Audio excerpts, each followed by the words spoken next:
안녕하세요. 신혼 때문에 결혼 생활에 종지부를 찍게 된 30대 여성입니다. 신혼 때부터 다른 사람도 아니고 대책 없는 신우 때문에 마음고생을 해왔는데 이번에 신우가 제대로 사고를 치면서 제 인생까지 비비꼬여 버렸어요. 누구 하나 저한테 제대로 사과하는 사람도 없고 속 터지네요. 남편하고는 지인의 소개로 만났습니다. 남편은 요식업 종사자이고 저는 직장을 다니는 평범한 회사원이었어요. 사귈 땐 몰랐는데 살아보니 남편이 좀 우유부단하긴 한데 그래도 정말 사귈 땐 몰랐으니 결혼했습니다. 그리고 사실 우유부단하다는 걸 빼면 나머지는 그런대로 괜찮은 사람이거든요. 그런데 또 적어놓고 보니까 그 우유부단한 게 정말 큰 단점이긴 했네요. 그런 성격 때문에 사람들한테 싫다는 소리를 잘 못하거든요. 돌이켜 생각해보면 연애 때도 늘 그런 식이었어요. 어디 식당을 하나 가도 자기가 먼저 딱 골라오는 법이 없고 여기 갈까 저기 갈까 해가며 제 눈치를 살피기에 급급했고 대화를 주고받는 와중에도 제 기분을 살피느라 정신이 없었으니까요. 그리고 저는 그런 남편이 그저 저를 너무 좋아해서 저한테 잘 보이고 싶어서 그러는가 보다 했던 거죠. 하지만 그게 그냥 원래 타고난 성격이었고 정말이지 그로 인해 제가 이렇게 힘들 줄은 몰랐습니다. 저희는 결혼할 때 양가에서 특별히 받은 도움은 없습니다. 일단 시댁 형편이 넉넉지가 않았는데 남편이 어렸을 때 아버님이 일을 하다 사고를 당하셔서 무릎에 철심을 박으셨다 들었어요. 그리고 그로 인해 장애 등급을 받으셨는데 사회가 장애에 대한 인식이 부정적이다 보니 이후로 일자리 구하기가 여의치 않으셨다대요. 그래서 저희 결혼할 때도 그렇고 지금까지도 그냥 아는 분들 통해서 조금씩 소일거리 받아다 하고 계십니다. 그리고 사정이 그렇다 보니 어머님은 어머님대로 식당 일도 하시고 건물 청소도 하시고 그러다 지금은 몇 년째 요양원에서 어르신들 도와드리는 일을 하고 계세요. 그러니 결혼할 때 시댁에서 도움을 받는다는 건 상상도 할 수 없는 일이었지요. 그리고 저희 친정부모님도 두 분 앞으로 살고 계신 집 한 채 있으셨고 노후 준비나 되어 있는 정도였지 딸 시집 보낸다고 1억이고 2억이고 척척 내주실 형편은 아니셨어요. 그래서 표현이 좀 그렇긴 한데 겸사겸사 양가의 손은 벌리지 않고 남편이나 저나 서로 모은 돈만 가지고 결혼하자고 얘기가 된 거고 저는 불만 같은 건 전혀 없었습니다. 그리고 그렇게 저희는 서울 끝자락에 위치한 빌라 전세를 얻었습니다. 방둑한 화장실 하나로 신혼부부인 저희가 살기엔 적당한 곳이었어요. 여담이지만 집들이 때 시부모님께선 방이 하나가 남는 거 아니냐며 여기 우리가 들어와서 살까 하는 농담을 하셨는데 순간 심장이 벌렁벌렁 거리더라고요. 실제로 아닌 게 아니라 저희 결혼할 때 합가는 어떻게 생각하는지 어머님이 두세 번 저를 떠보신 적도 있으셔서요. 나중에 덧붙이시기를 1,000원 한 장 못 보태주니 미안해서 집이라도 내어줄까 하는 마음에 하신 소리였다고는 했지만 저희 시부모님도 저희와 마찬가지로 방둑에 화장실 하나인 빌라에 살고 계셨으니 이러나 저러나 가당치도 않은 이야기였죠. 그런데 저희 집들이 때 오셔서 또 들어와서 살까 하시니 제가 깜짝 놀랄 수밖에 없었네요. 반면에 저희 친정부모님은 아무리 시작하는 신혼부부라지만 꽤나 속상해하셨어요. 이렇게 열악하게 시작할 줄 알았으면 대출을 받아서라도 얼마 해줄 걸 그랬나 싶기도 하시다며 아무튼 그래도 저희 두 사람 사이에는 별다른 문제가 없었기에 부족한 환경이었어도 알콩달콩 재미지게 살았습니다. 그러다 조금씩 불협화음이 나오기 시작한 건 남편의 하나뿐인 여동생인 신우가 시집을 가겠다며 남자를 데려오면서부터였죠. 저희 신우에 대해서 어디서부터 어떻게 이야기를 해야 하나 싶은데 단도직입적으로 말해서 저에게 만약 남동생이 있다면 적어도 신우 같은 여자는 안 만나길 바랬을 것 같아요. 일단 저희 신우는 인물은 나쁘지 않아요.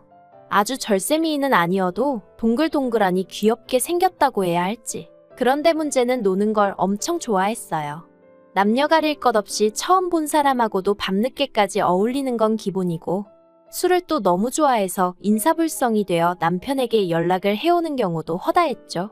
한 번은 시댁에서 1시간도 넘게 떨어진 경찰서에서 연락이 와서는 신우가 길가에 쓰러져 있다길래 제발 택시에 태워보내달라고 간곡히 부탁을 드린 적도 있다니까요. 그리고 그렇다 보니 성실하게 사회생활을 하지 못했습니다. 지각과 무단결근을 일삼다 보니 한 회사에서 거의 6개월 이상 버티지를 못하는 듯 했죠. 하지만 까놓고 말해서 저랑 피 한 방울 안 섞였는데 제가 뭐라고 한들 제 말을 들어먹겠어요? 그냥 속으로 한심하다 어쩌려고 저러나 하고 혀만 찰 수밖에 없었네요. 그런데 그런 신우가 시집을 가겠다니, 그런 신우여도 좋다는 남자가 있다니? 표현이 웃긴데 집신도 짝이 있다더니 정말이구나 싶더라니까요. 그리고 그렇게 온 가족이 축제 분위기로 들떠있는 와중에 저는 문득 신우가 모아둔 결혼 자금은 좀 있나 하는 생각이 들었습니다. 그래서 제가 신우에게 아가씨는 돈 좀 모아뒀냐고 물으니 신우가 금세 안색이 어두워져서는 실은 자기도 그게 고민이라더니 한다는 말이 모아둔 돈이 하나도 없답니다. 심해부한테는 그래도 한 5천은 모아뒀다고 거짓말을 했는데 그걸 어떻게 수습을 해야 할지 모르겠다면서 어쩌면 좋겠냐고 되려 저에게 묻더라고요. 그래서 제가 그걸 어떻게 알겠냐고, 왜 그런 거짓말을 했냐니까. 처음엔 잘 보이고 싶은 마음에 그랬는데 어느 순간 걷잡을 수가 없어졌다나요. 정말이지 어이가 없어서. 그런데 더 어이가 없었던 건 옆에 계시던 시부모님께서 저더러 그러지 말고 모아둔 돈 좀 없냐는 거예요. 결혼한 지 2년밖에 되지 않은 시점이었고 결혼할 때 서로 있는 돈 없는 돈 싹싹 긁어서 전세를 구했는데 모아둔 돈이 있으면 얼마나 있었겠어요. 그래서 없다고 했더니 어머님께서 저더러 살림을 어떻게 하길래 모아둔 돈이 없냐입니다. 아니 물론 솔직히 하나도 못 모은 건 아니었죠. 그렇지만 저희라고 언제까지 전세살이만 할 것도 아니고 그런데 이런 걸 구구절절 어머님께 다 말씀을 드려야 하나 싶대요. 막말로 제가 진짜 몇 억씩 쌓아놓고 사는 사람이라고 쳐도 저 싫으면 안 빌려줄 수도 있는 거 아닌가요? 하지만 이런 걸로 왜 어머님한테 제가 시달려야 하나 싶고 그 와중에 왜 신우는 난데없이 울고 있는 건지. 아무튼 여러 가지로 황당해서 남편을 쳐다보며 당신도 뭐라고 말 좀 해봐 하니까 남편이 그러지 말고 한 2천만 원이라도 어떻게 좀 빌려줄 수 없을까 하는데 기가 막혀서 말도 안 나오대요. 그래서 2천만 원이 어딨냐고 됐다고 그러고는 신우한테는 미안하지만 돈도 없거니와 가족 간에 돈 거래하는 거 좋은 생각은 아닌 것 같다고. 그리고 이참에 남자친구한테 솔직히 털어놓고 결혼하라고. 세상에 영원한 비밀이 어딨겠냐 했어요. 그랬더니 신우는 또다시 대성통곡을 하고 어머님 아버님은 제가 당신들이 가진 게 없으니 어른 무서운 줄 모르고 저렇게 주제도 모르고 나서는 거라대요. 분명히 말하지만 저는 신우가 파혼당하길 바라고 그런 소리를 한 것도 아니었고 정말 도와줄 능력이 되질 않았어요. 그리고 솔직히 신우가 돈을 어느 세월에 갚아줄지 믿음도 없었고요. 그런데 이 일을 계기로 소위 저는 시부모님에게 단단히 찍혔고 아무튼 그래도 어쨌든 신우는 그 남자친구하고 결혼을 했어요. 그리고 시부모님 말씀으로는 해가는 게 없어서 아주 밉보였다며 그게 다 제 탓이라는 듯이 말씀을 하셨는데 솔직히 전 억울했죠. 굳이 따지자면 시집갈 나이가 되도록 돈 5천도 안 모으고 탱자탱자 놀아댄 신우 잘못이지 그게 어째서 제 잘못인가 싶은 게. 하지만 팔은 안으로 굽는다고 제가 아무리 논리적으로 따진들 어머님 아버님이 그러니 말이 옳구나 하실 것도 아니고 그래서 저도 그냥 뒤에서 저를 뭐라고 욕하시던지 그러려니 하고 넘겼습니다. 한편 옆에서 지켜보고 들려오는 신우의 결혼 생활은 행복하지 않아 보였어요. 즐거워 보이지 않았죠. 듣자 하니 어지간히 어려운 시부모님을 만난 모양이었습니다. 게다가 심해부가 신우 단속을 어지간히 했는지 툭하면 남편이나 저를 팔아 친구들을 만나러 가더라고요. 솔직히 신우가 하는 거짓말에 알리바이로 쓰이는 게 싫었지만 그렇다고 제가 심해부한테 일일이 말해주기도 그렇고 그래서 남편에게 당신이야 어떤지 몰라도 나는 신우가 날 팔아먹는 게 불편하다 했습니다. 나중에 혹시나 무슨 일이라도 생기면 심해부 입장에선 나랑 신우가 한통속이라고 오해할 수도 있지 않냐고. 그런데 나는 뭐가 됐던 간에 남의 가정사에 조금도 얽히고 싶지 않으니 당신이 신우에게 자리하기에서 나는 팔지 말라고 얘기 좀 해달라고 부탁을 했죠. 그러자 남편이 기껏 한다는 소리가 제 친동생이어도 그랬겠냐대요. 제 친동생이어도 그렇게 매정하게 말했겠냐고요. 그러면서 저더러 네 가족 내 가족 선 긋는 것 같다며 서운하다 하는데 정말이지 이제 와서 말이지만 답답하고 갑갑한 일들이 한두 번이 아니었습니다. 하지만 결정적으로 시댁 식구들과 연을 끊는 것도 부족해 아예 남편과 이혼을 결심하게 된 일이 있었으니 그건 저도 남편도 아닌 신우의 바람이었습니다. 신우가 어쩌다 심해부한테 들켰는지는 온 가족이 저에게 쉬쉬를 해대니 모르겠어요. 하지만 심해부 말이 신우가 바람을 폈고 그 상대가 저랑 같은 회사에 다닌답니다. 그런데 더 황당한 건 신우가 제가 소개시켜준 사람이라고 그랬다는 거예요. 저랑 신우랑 술 한잔하고 있는데 우연히 신우의 상간남, 그러니까 제가 소개시켜줬다는 그 직원이 합석을 하게 되면서 제가 통성명을 시켜줬다나요. 그리고 신우가 한다는 소리가 그 남자가 신우더러 저희 회사에 들어올 수 있게 힘을 써주겠다 그래서 두세 번 만난 게 전부라고 그랬다는데 당연히 전부 다 새빨간 거짓말이었어요. 제가 신우랑 단둘이 술을 먹은 일부터가 없었으니까요. 그리고 저는 그 남자 직원이랑 이름하고 얼굴 정도만 아는 사이지 신우가 아니라 다른 여자라고 해도 제가 나서서 통성명을 시켜주고 그럴 사이가 절대 아니었습니다. 그리고 무엇보다 그 남자 직원의 직급이나 이것저것 물어보나 신우를 입사를 시키고 그런 건 뭐 말도 안 되는 소리였죠. 그런데 심해부는 그래도 신우가 지 와이프라고 그런 건지 어떻게든 신우를 믿고 싶기라도 했던 건지 신우 말만 듣고 와서는 저에게 따져대기 시작했습니다. 저더러 어떻게 그럴 수가 있냐면서요. 게다가 시부모님도 금세 이 일을 알게 되셨습니다. 심해부가 결국 신우를 쫓아냈고 갈 곳도 돈도 없었던 신우가 시댁으로 들어갈 수밖에 없었으니까요. 시부모님이 저와 남편에게 내려오라 하셨고 무슨 이야기가 오갈지 뻔히 알았지만 안 갈 수도 없어서 죽을 상을 하고 시댁을 찾았습니다. 그리고 그렇게 저희가 시댁에 도착했을 때 아버님은 이미 술에 말 그대로 진탕 취해 계셨는데 신발장에서 신발 뻗는 저를 발견하시고는 냅다 리모컨을 집어던지셨어요. 그리고는 저더러 네가 기어이 내 딸 신세를 망치려 드냐며 가만 안 두겠다고 하시더라고요. 그래서 제가 아버님 떨어 저는 정말 모르는 일이라니까 왜 이러시냐고. 그리고는 어머님한테도 제 억울함을 호소했습니다. 제가 미쳤다고 결혼한 신우한테 유부남을 소개시키겠냐고요. 하지만 어머님께서 기껏 하신다는 말씀이 내 딸이 너보다 이쁘고 시집도 잘 갔다 싶으니까 셈이 나서 그런 거 아니냐입니다. 웃겼어요.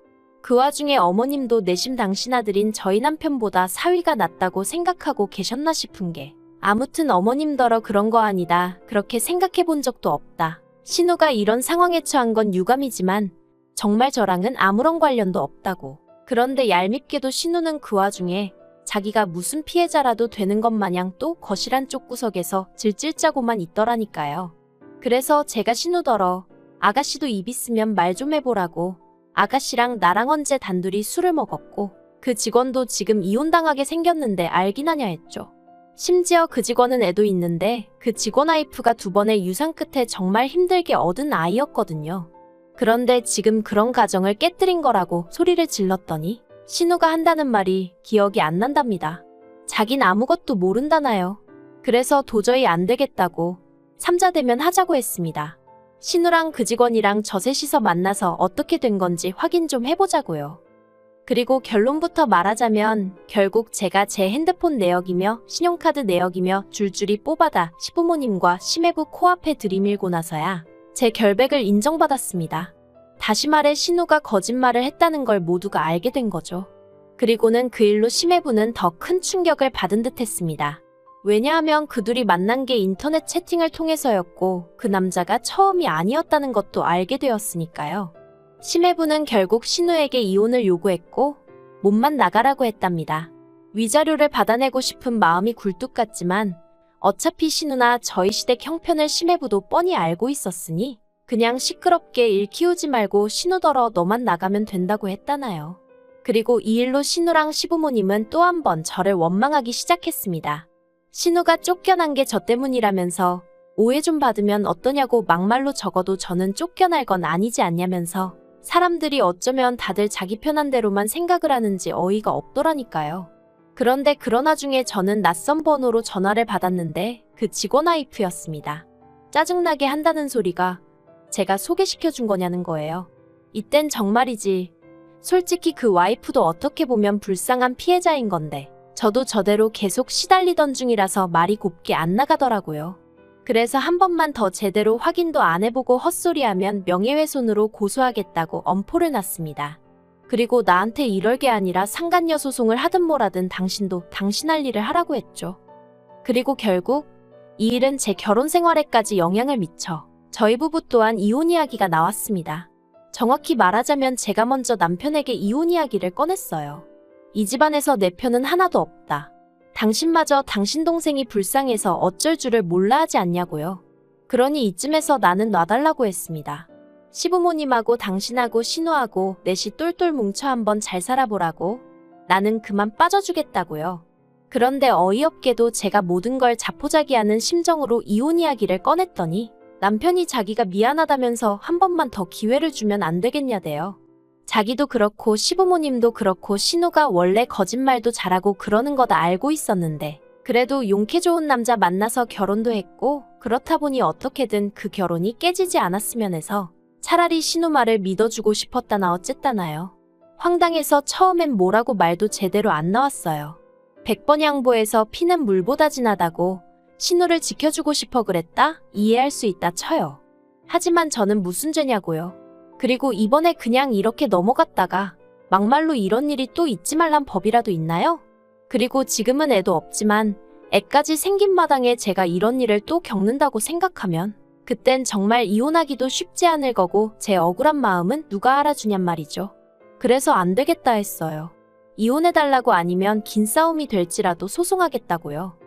솔직히 이혼한 지금도 그때 일을 떠올리면 아찔하고 짜증도 나고 그래도 여유가 좀 생겼는지 헛웃음 정도는 지을 수 있게 됐습니다. 이후로는 들은 이야기는 별로 없어요. 다만 남편 가게는 왜인지 폐업을 했고 그 직원은 회사를 관뒀죠. 신우한 사람으로 인해 저도 저지만 몇 사람의 인생이 어그러진 건지 그래도 시부모님은 여전히 하나뿐인 딸이라고 아픈 손가락이라고 감싸고 돌고 계시려나요? 어쨌든 이제 신경 쓰지 않으렵니다. 이래서 결혼할 땐 배우자간만 볼 게 아니라 부모도 보고 형제도 보고 그 친구들도 보라는 건가 봐요. 비싼 값 치르고 인생 공부한 셈 치려고요.